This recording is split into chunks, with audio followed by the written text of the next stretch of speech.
আপনি কি সিচুয়েশনশিপ সম্পর্কে কিছু শুনেছেন গুরুদেব? আমরা কেমন করে আকর্ষণ করব সঠিক ধরনের সঙ্গীকে? এটা মনে হয় ভুল প্রশ্ন এসেছে ভুল মানুষের কাছে। কতটা আধ্যাত্মিকতা হলে তাকে বলে খুব বেশি আধ্যাত্মিকতা? আমাকে বলো কতটা ভালোবাসা হলে খুব বেশি ভালোবাসা হবে তোমার জন্য? আমার মধ্যে অদম্য যৌন ক্ষমতা আছে। সম্পর্ক কখনোই ইউজ অ্যান্ড থ্রো এর ভিত্তিতে হওয়া উচিত নয়। আপনি কি স্কিন কেয়ার রুটিন অনুসরণ করেন? শ্বাস এবং ধ্যান তোমার মেজাজকে উঁচুতে ধরে রাখবে। সকলে হাততালি দিয়ে স্বাগত জানাই অনূর্ধ্ব-25 স্টাইলে গুরুদেব শ্রী শ্রী রবি শঙ্করজিকে। ধন্যবাদ গুরুদেব আমাদের সঙ্গে যুক্ত হওয়ার জন্য। দয়া করে আসন গ্রহণ করুন। গুরুদেব, আপনাকে এখানে পেয়ে চরম আনন্দ উপলব্ধি করছি। আপনি আমাকে অনেক অনেক অনেক শান্ত করেছিলেন যখন আমি আপনার পাশে বসেছিলাম। আমি অনুভব করতে পারছি এই এই এই সহজাত আনন্দ, সহজাত শান্তি, একটি শিশুর সারল্য, যা আমি ঘোরাফেরা করব, খেলবো আগামী কিছু মুহূর্ত। অসংখ্য ধন্যবাদ আপনাকে সবকিছুর জন্য, সবকিছু যা আপনি করেছেন এবং সময়ের জন্য যা কিনা আমরা কাটাবো একসঙ্গে। আপনার সঙ্গে দেখা করার জন্য আমাদের সম্প্রদায় সকলের জন্য রইল ভালোবাসা। অনূর্ধ্ব-25 শিখরে আপনাকে স্বাগত। আমরা জানাই উষ্ণ বিশাল অনূর্ধ্ব-25 স্বাগতম গুরুদেবকে। তুমি জানো, যখন আমি শুরু করেছি আর্ট অফ লিভিং তখনও আমার বয়স অনূর্ধ্ব-25। আপনার সৃষ্টির গতি আমরা দেখতে পাচ্ছি। সত্যি বলতে এই বিষয়ে আমি জিজ্ঞাসা করতে চাই যে কলেজ স্টুডেন্ট হিসেবে আপনি কেমন ছিলেন? দুষ্টু। দুষ্টু? তোমরা সবাই কি দুষ্টু? তোমরা কি দুষ্টুমি করতে চাও? সবাই কিন্তু হ্যাঁ বলছে না। আপনি কতটা দুষ্টু ছিলেন গুরুদেব? ও, দুষ্টু মানে দুষ্টু, দ্যাটস অল। তার কোনো ডিগ্রি নেই। কিন্তু একটা জিনিস, আমার দুষ্টুমি কাউকে দুঃখ দিত না, এটা কাউকে অসুখী করত না, কারো বিনিময় নয়। এটা আক্রমণাত্মক নয়, এটা কারোর বিরুদ্ধে নয়। আমার মনে হয় আমি যেটা বলতে চাইছি অনূর্ধ্ব-25 শীর্ষে এই আলোচনাতে গুরুদেব, সেটা হলো 1 বছর ধরে আমি চাইছি প্রকৃতপক্ষে বুঝতে একটা শব্দ, তা হলো ক্ষমা, ফরগিভনেস। কারণ আমি অনুভব করি একজন যদি নিজের মধ্যে রাগ পুষে রাখে এবং সেই রাগ পুষে রেখে ক্ষমা করতে না পারে, ভুলতে না পারে, তাহলে সে কেমন করে সেই জীবনকে পার করবে সেই রাগকে পুষে রেখে?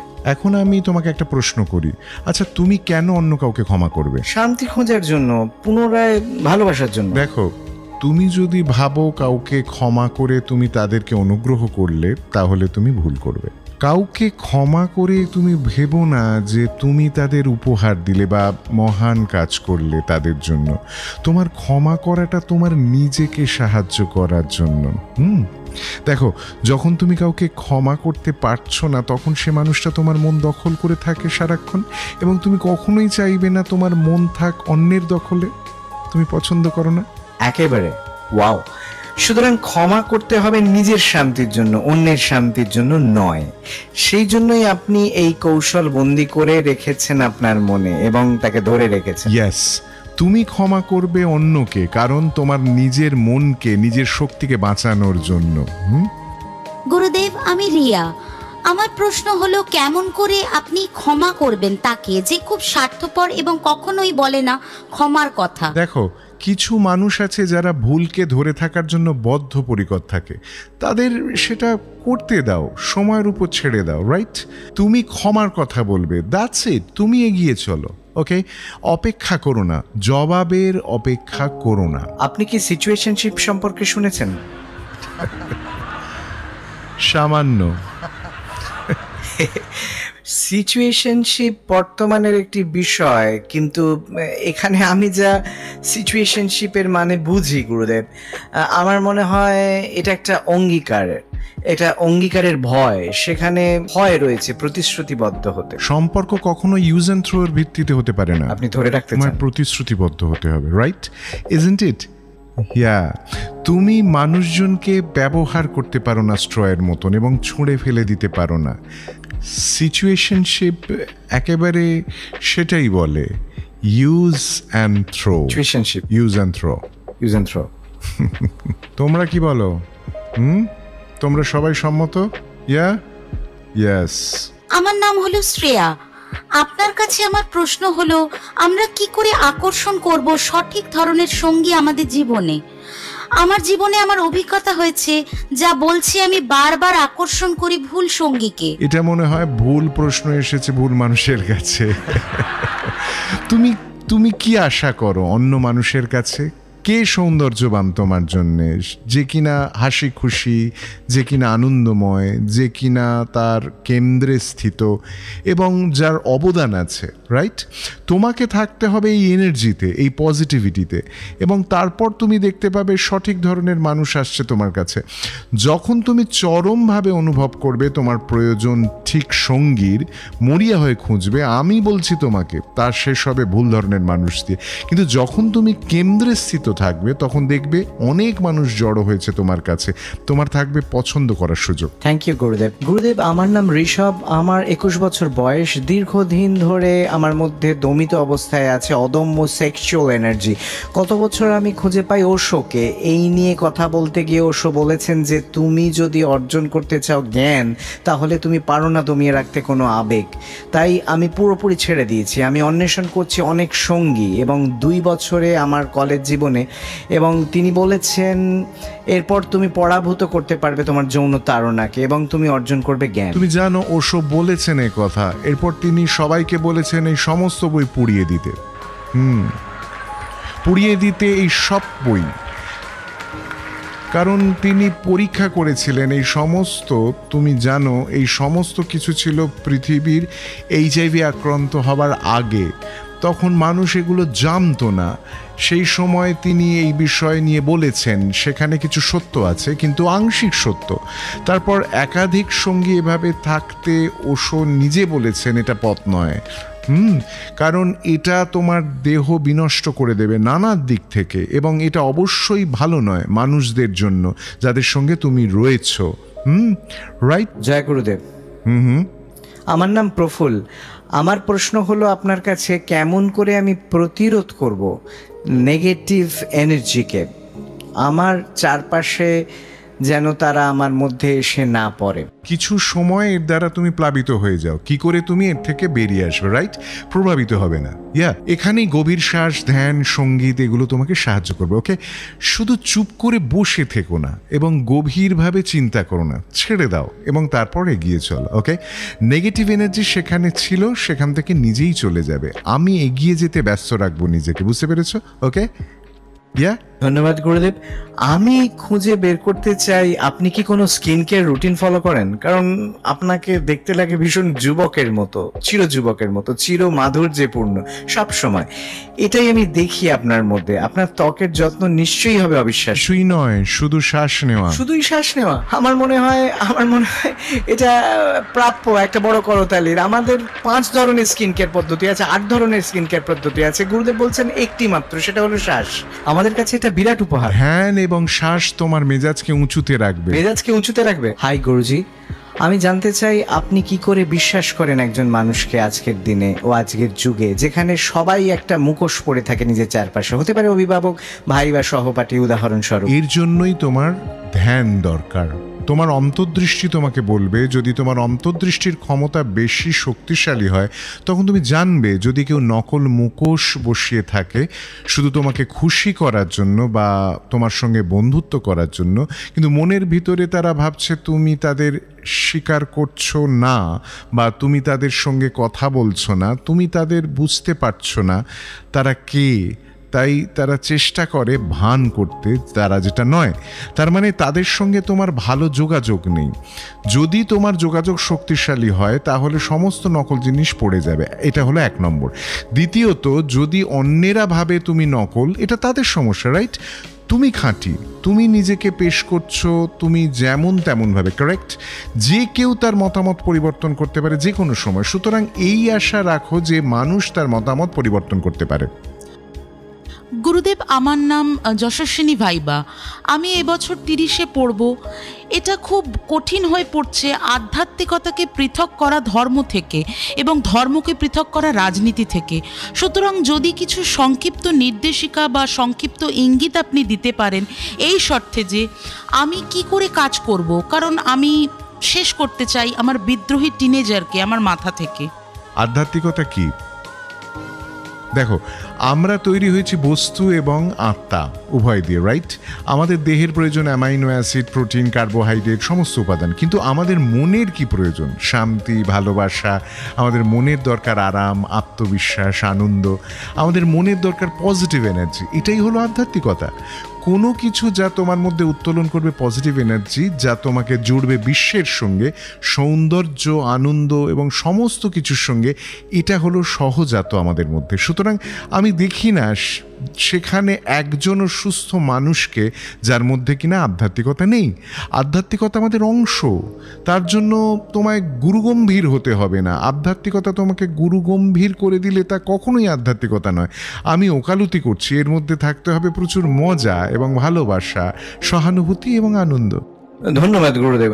আমি সম্মুখীন হয়েছি, মানে আমি আন্ডার 25 সামিটের মধ্যে আছি। আমরা দেখা করছি অনেক মানুষের সঙ্গে, প্রচুর মানুষ দ্বিধা দ্বন্দ্ব এবং সঙ্গে সে তার মনকে হারিয়ে ফেলছে। কিন্তু যখন আমি আপনাকে দেখি আপনি আশ্চর্যজনকভাবে শান্ত, সক্রিয়ভাবে হেঁটে চলেছেন বিরোধের মাঝে, চেষ্টা করছেন তাদের সমাধান করতে। হতে পারে সেটা ফার্ক, হতে পারে সেটা কলম্বিয়ান সরকার, হতে পারে অযোধ্যার রাম মন্দির বিতর্ক, হতে পারে ভেনেজুয়েলা। নিজেকে ধরে রাখো তারুণ্যের ভাবে। তুমি কি জানো যুবকের একটা লক্ষণ হলো কখনোই তারা লজ্জা পায় না বিরোধ থেকে, কখনোই লজ্জা পায় না প্রতিকূল মন্তব্যে, কখনোই নিজের এনার্জিকে নামিয়ে আনে না, কারণ যে কেউ যা কিছু বলতে পারে। Got it? আশা করো না সব কিছুর মসৃণ হবে। আমাদের তৈরি থাকতে হবে চ্যালেঞ্জ গ্রহণ করার জন্য। তোমরা কি তৈরি চ্যালেঞ্জ গ্রহণ করার জন্য? এখানে তোমরা কতজন হাত তোলো, আমাকে দেখতে দাও কতজন তোমরা চ্যালেঞ্জ গ্রহণ করতে চাও। তার মানে তোমরা তারুণ্যে ভরপুর। দ্বিতীয়ত, সংঘর্ষ হলো জীবনের একটা অংশ।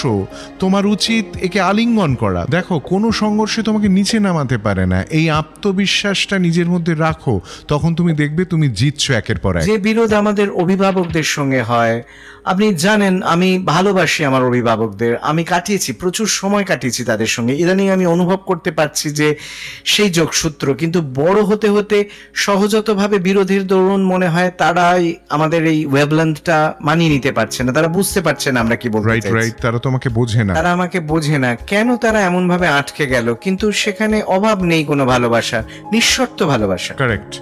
সেই জন্য আমি বলি, যদি তুমি শুধু তোমার অভিভাবকদের কথা শোনো সবকিছুর জন্য, তোমার দম বন্ধ লাগবে। সেই জন্য তুমি খুশি থাকবে না। যখন তুমি খুশি থাকবে না, তখন তা তাদেরকেও খুশি রাখবে না। একই সময়ে যদি তুমি শুধুই বিদ্রোহী হও, তাদের সঙ্গে একেবারেই ঐক্যে না আসো, তাহলে তুমিও বিভ্রান্ত থাকবে বা বিভ্রান্ত হবে। তারা দেখতে সক্ষম হন তোমার বর্তমান ভবিষ্যৎকে অতিক্রম করে। তারা তোমার জন্য সর্বোত্তমটা চায়, রাইট? সুতরাং তোমার উচিত তাদেরকে গ্রহণ করা। একই সঙ্গে তোমাকে দৃঢ়তার সঙ্গে তাদেরকে বলতে হবে তুমি কি করতে চাও, এগিয়ে চলো। Love that. সুতরাং তৈরি করো তোমার নিজের পছন্দ, দৃঢ়তার সঙ্গে বলো তুমি কি চাও, কিন্তু বোঝার চেষ্টা করো তোমার অভিভাবকও কি চায়। আচ্ছা, আপনি কি কখনো রেগে গেছেন? মানুষের সঙ্গে রুক্ষ ভাবে কথা বলেছেন? আপনি কি কখনো উঁচু স্বরে কথা বলেছেন? কখনো কি দলের দিকে তাকিয়ে বলেছেন আমি জানি না? এই দাঁড়াও, তুমি এবার আমার দুর্বলতার জায়গায় কথা বলছো। আপনি কি করে প্রতিক্রিয়া করেন? আমি বলি, আমি প্রতিক্রিয়া করি না, প্রথমত আমি ক্রিয়া করি। কিন্তু তুমি কেন ভাবছো যে রাগটা খারাপ সব সময়? তুমি কেন দোষী মনে করছো নিজেকে রেগে গেলে? এটা তোমার করার দরকার নেই। রাগ হলো জীবনের একটা আবেগ, তোমার শৈশব থেকে এটা আছে তোমার সঙ্গে, এটাকে এমনিই থাকতে দাও, আলিঙ্গন করো একে। হ্যাঁ, খেলো এর সঙ্গে। দেখো, দু ধরনের রাগ আছে। একটা হলো তুমি মনে মনে পোষণ করো একে, যা কিনা তোমাকে ক্যান্সারের মতো খায়। এই রাগ থেকে তোমাকে মুক্ত হতে হবে। অন্য রাগ হলো সেটা যেটা তুমি দেখাও মাঝে মাঝে। রাগ যেটা তুমি দেখাও সেটা হলো ভালো রাগ। এর একটা ভালো ফল দেয়, এটা ভালো ফল দেয়। প্রকাশ করার সঠিক পথ কি? প্রকাশের সঠিক পথ হলো তুমি পরিষ্কার করো তোমার মন। কম্পিউটারে থাকে যেমন নিশ্চিহ্ন করার বোতাম, তেমনি প্রথমে তা চেপে দাও, নিশ্চিহ্ন করার বোতামটি। তারপর সুস্পষ্টভাবে লেখো তুমি কি লিখতে চাও, উদ্দেশ্য, মনোযোগ এবং তারপরে প্রকাশ। নাম চেতন। আমি জানতে চাই কতটা আধ্যাত্মিকতা হলে তাকে বলে খুব বেশি আধ্যাত্মিকতা? আমাকে বলো কতটা ভালোবাসা হলে বেশি ভালোবাসা হবে তোমার জন্য, কতটা আনন্দ হলে তুমি খুব বেশি আনন্দিত হবে। Got it? পরের প্রশ্ন। আমি জানতে চাই কেমন করে একজন অতিক্রম করবে ভয়কে, একা থাকার ভয় এবং হেরে যাওয়ার ভয়কে। ফিরে দেখো, এটা কি প্রথমবার এসেছে হেরে যাবার ভয় তোমার মধ্যে? এটা কি এসেছে প্রথমবার? না, এটা তোমার মধ্যে আগেও এসেছে। যখন তুমি ফিরে দেখবে তুমি সাফল্য পেয়েছো অনেক, রাইট? তুমি জানো 85% ভয় কখনোই সত্যি হয় না। এর মধ্যে 15% চিন্তা তুমি একেবারে নিজেই ম্যানেজ করে নিতে পারো। একমাত্র 1% তুমি অনুভব করো কঠিন রূপে। এই নিয়ে একটা সমীক্ষা হয়েছে যেখানে বলেছে 85% চিন্তা কখনোই প্রকাশ পায় না। এই ভয় তোমার অতীতেও ছিল, তুমি বাদ পড়ে যাওনি, তুমি হেঁটে চলেছ, রাইট? ফিরে দেখো, তোমার নিজের অভিজ্ঞতা তোমাকে বলবে সহজভাবে এটা হলো এনার্জির ঘাটতি, যা কিনা তোমার মধ্যে ভয় নিয়ে আসে। প্রাণায়াম করো, ভস্ত্রিকা করো, ধ্যান করো, এগুলো জানলা দিয়ে বেরিয়ে যাবে। প্রতিটি মানুষ তাদের জীবনে মানসিক আঘাতের মধ্যে দিয়ে যায় বা ট্রমার মধ্যে দিয়ে যায়, যার থেকে তারা বেরিয়ে আসতে পারে না বা তাদের ছেড়ে দিতে পারে না। আপনি তাদের কি পরামর্শ দেবেন গুরুদেব? প্রথমত তুমি ওই মানসিক আঘাত থেকে বেরিয়ে এসো। যে মন আঘাতপ্রাপ্ত তা কখনোই মুক্ত হতে পারে না। আঘাত নিজে নিজে কখনোই মুক্ত হতে পারে না। মন কখনোই নিজে নিজে আরোগ্য লাভ করতে পারে না। সুতরাং কি করতে হবে তোমাকে? শ্বাসের মাধ্যমে, এর জন্য আছে সুদর্শন ক্রিয়া, যা সহজভাবে বের করে আনতে পারবে তোমাকে মানসিক আঘাত থেকে, অভিজ্ঞতা থেকে। এটা তোমাকে সাহায্য করবে। যারা মানসিক আঘাতপ্রাপ্ত তাদের বলো একজন শিক্ষককে ডেকে এনে তাদের সঙ্গে বসে এটা শিখে নিতে যে কোনো সময়। গুরুদেব, আমার মনে পড়ছে আপনি বলেছিলেন আমাকে দ্য রিট্রিটে ধ্যান সম্পর্কে। যেমন মানুষ স্নান করে প্রতিদিন, ব্রাশ করে তার দাঁত প্রতিদিন, তেমনি কেন আমরা আমাদের মনকে পরিষ্কার করব না সব সময়, বা সময় নেই মনকে পরিষ্কার করার? আমার মনে হয় এই তুলনাটা চমৎকার, কারণ আমরা শরীরের যত্ন করি কিন্তু আমরা মনকে কিভাবে বাঁচাবো? আমাদের সময় নেই তাকে পরিষ্কার করার। কারেক্ট।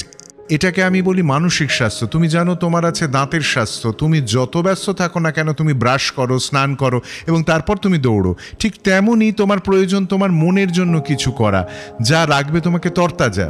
হইচই করার পর্যায়ে আমার জীবনে অতিক্রান্ত হয়ে গেছে, আমি বড় হচ্ছি, তারপরও আমি চালাচ্ছি আন্ডার 25 সামিট। আমার মধ্যেকার কিছু অংশ যা এটাকে অতিক্রম করে গেছে, কারণ আমি আর পারছি না জেগে থাকতে 3 রাত্রি এবং তারপর অনুষ্ঠান করতে। আমি পারছি না তাড়াহুড়ো করতে, যাতে আমি অভ্যস্ত ছিলাম।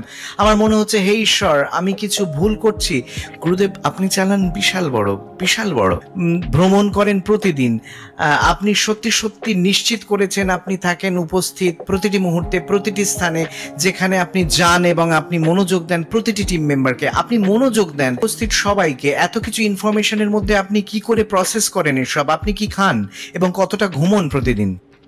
ভালো হয় যদি এ বিষয়ে আমি কথা না বলি। আমি চাই না তুমি এটা চেষ্টা করো আমার জন্য। তুমি জানো শেষের বহু দশক ধরে এটা খুব স্বাভাবিক আমার জন্য। 2 থেকে 3 ঘন্টার ঘুম যথেষ্ট আমার জন্য। আমি ভ্রমণ করি পৃথিবীর সর্বত্র, বিভিন্ন টাইম জোনে। সুতরাং আমি যা বলবো তোমাকে, তুমি জানো তোমার প্রয়োজন ভালো ঘুমের, অন্তত পক্ষের 6 থেকে 8 ঘন্টা ঘুম। যখন তোমার কোনো আবেগ থাকবে, যখন তোমার কোনো উদ্দেশ্য থাকবে জীবনে, তখন কোনো কিছুই ম্যাটার করে না। তুমি তোমার এনার্জি খুঁজে পাবে অন্তর থেকে। কিন্তু আমি তবুও বলবো ঘুমের জন্য, বিশ্রামের জন্য সময় দাও। ঘুম খুবই গুরুত্বপূর্ণ। তুমি যদি ঘুমন্ত থাকো তাহলে যোগনিদ্রা করো, শুয়ে পড়ো, অ্যাপ অন করো এবং সেখানে আছে যোগনিদ্রা। মনোযোগ নিয়ে যাও দেহের বিভিন্ন অংশে, এটা তোমাকে সাহায্য করবে ঘুমিয়ে পড়তে। দ্বিতীয়ত গভীর শ্বাস তোমাকে সাহায্য করবে, অল্প স্বল্প যোগ তোমাকে সাহায্য করবে, এবং ইনস্ট্রুমেন্টাল মিউজিক। তোমাদের মধ্যে কতজন আইনের ছাত্র আছো এখানে আমাকে বলো? অঙ্কের, গণিতের? সবাই মিলে একটু হাততালি দাও, অভিনন্দন জানাও। ওকে। বিশেষত তারা যাদের বাম দিকের মস্তিষ্ক সক্রিয়, ল বা সিএ বা চার্টার্ড অ্যাকাউন্টেন্সি পড়ছো, তারা অবশ্যই গান শুনবে, ইনস্ট্রুমেন্টাল মিউজিক। এটা তোমাকে সমতা দেবে মস্তিষ্কের ডান এবং বাম দিকের হেমিস্ফেয়ারের মধ্যে। আমি তোমাদের সুপারিশ করব সবাইকে ধ্যান করার জন্য। অল্প স্বল্প শ্বাসক্রিয়া যা তোমাকে ভালোভাবে ঘুমোতে সাহায্য করবে। সঠিক মাত্রায় খাবার এবং ঘুম পারে তোমার এনার্জিকে ধরে রাখতে বা তুলে রাখতে। সঙ্গে থাকবে কিছু শ্বাসের ব্যায়াম। থ্যাংক ইউ সো মাচ গুরুদেব। আমার প্রিয় বন্ধুরা, আন্ডার 25 সামিট দয়া করে একটা বিশাল করতালি দাও। একটা কথা আমি বলবো, এই দেশ তোমার আছে উজ্জ্বল ভবিষ্যৎ, সুতরাং বিশ্বাস রাখো এর ওপর। আমার থেকে গ্রহণ করো এটা। তোমাকে এগিয়ে নিয়ে যেতে হবে এই দেশকে, এবং তৈরি করতে হবে এই দেশ এবং বিশ্বকে। তোমার জন্য সারা পৃথিবী অপেক্ষা করে আছে। এই দেশের যুব সম্প্রদায় খুবই মেধাবী। পূর্ণ আত্মবিশ্বাসের সঙ্গে চলতে থাকো। তোমাকে অভিনন্দন জানাই শুরু করার জন্য এই সুন্দর অনুষ্ঠান। ধন্যবাদ গুরুদেব। Yeah lovely, all the best to you. আরো একটা কথা, যদি তুমি দেখো বিষণ্ণ মুখ তোমার চারপাশে, তাহলে তাদের পাশ দিয়ে চলে যেও না। তাদের পাশে দাঁড়িয়ে যাও, তাদের হ্যালো বলো এবং জিজ্ঞাসা করো কি ব্যাপার, আমি তোমার জন্য কিছু করতে পারি? এই ব্যাপারে আমার সঙ্গে রয়েছো তো তোমরা সবাই করবে তো এটা? দেখবে মানুষ, তোমার বন্ধু, এমনকি তোমার প্রিয়জনদের মধ্যে, তোমার কলেজ এবং স্কুলে তারা যেন ড্রাগ এবং অ্যালকোহলের মধ্যে ঢুকে না যায়। তাদের বলবে, এই এসো আমরা পার্টি করি, মজা করি, কিন্তু ড্রাগ ছাড়া। তোমরা কি বলো? তোমরা সবাই মহান। তৈরি করো তোমাদের জীবনকে শক্তিশালী করতে ও সফলতায় ভরিয়ে তুলবে। আমি আছি তোমাদের সকলের সঙ্গে। যে কোনো চিন্তা যে কোনো সময় আমাকে দিয়ে দেবে। আমি চাই তোমরা এগিয়ে চলো এবং তোমার অভিভাবকদের গর্বিত করো এবং দেশকে সমৃদ্ধ করো। Bye, thanks. Thank you so much Gurudev, thank you so much. আমার প্রিয় বন্ধুরা, আন্ডার 25-এ আমরা দিতে পারি গুরুদেবকে একটা বিরাট করতালি। Thank you.